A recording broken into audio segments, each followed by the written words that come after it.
जमशेदपुर नगर निगम चुनाव लगता है कि बिल्कुल ही ऐतिहासिक होने वाला है और रोमांच से भरा हुआ होने वाला है। ऐसा लग रहा है कि मानगो नगर निगम चुनाव ये चुनाव नहीं हो रहा है, जमशेदपुर नगर निगम चुनाव ये चुनाव नहीं हो रहा है।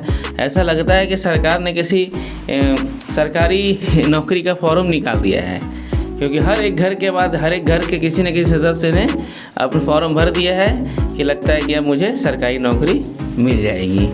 ऐसा लगता है जैसे कि फॉर्म भरो और नौकरी पाओ। बिल्कुल ऐसा ही माहौल है हमारे यहाँ अभी नगर निगम चुनाव को लेके।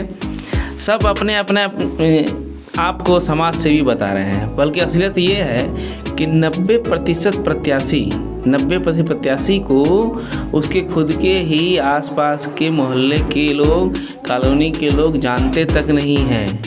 वो लोग अपने आप को समाज सेवी बता रहे हैं।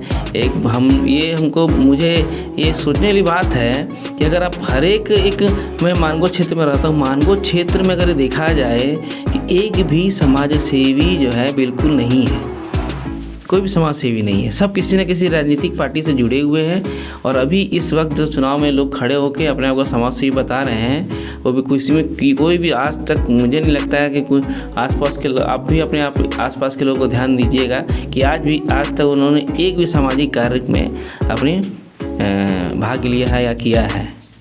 आप चाहे तो देख सकते हैं। लेकिन फिर भी अब हाथ जोड़ के अगर मान लीजिए किया नहीं है, आप करने को इच्छुक हैं, तो ये तो कह सकते हैं कि मैं अब ये सामाजिक कार्य करना चाहता हूँ, समाज के लिए कुछ करना चाहता हूँ। लेकिन सब सिर्फ हाथ जोड़ के घूम रहे हैं और जैसे लग रहा है कि इस तरह से चुनाव प्रचार कर रहे हैं जैसे कि ये विधायक का चुनाव है।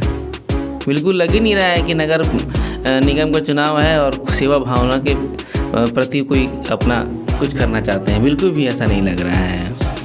आपसे सभी जमशेदपुर वासियों से मेरा एक ही निवेदन है कि आप ये जो नगर निगम बनने के बाद एक एक वार्ड में आप सोचिए, एक एक वार्ड में जो प्रत्याशी खड़ा होता है वो एक बार अगर नगर निगम चुनाव जीतने के बाद वो अपने क्षेत्र में जो कार्य करेगा उसके तहत वो उस वार्ड में एक तरह से वो समाज के प्रति एक अपना प्रतिष्ठा हासिल करेगा।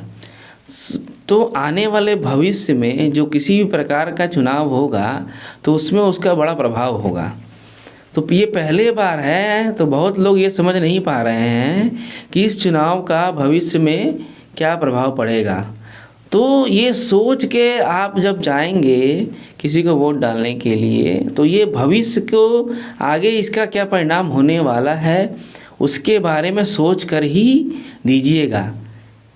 किसी के कहने पे सिर्फ जाके वोट डाल के मत आइएगा, क्योंकि जैसा कि आप देख पा रहे हैं कि हमारे यहाँ जमशेदपुर शहर में तो पहली बार हो रहा है, लेकिन बड़े बड़े शहरों में नगर निगम चुनाव को बहुत ही महत्व दिया जाता है, क्योंकि इसका प्रभाव आने वाले आगामी चुनावों में प्रत्यक्ष रूप से पड़ता है।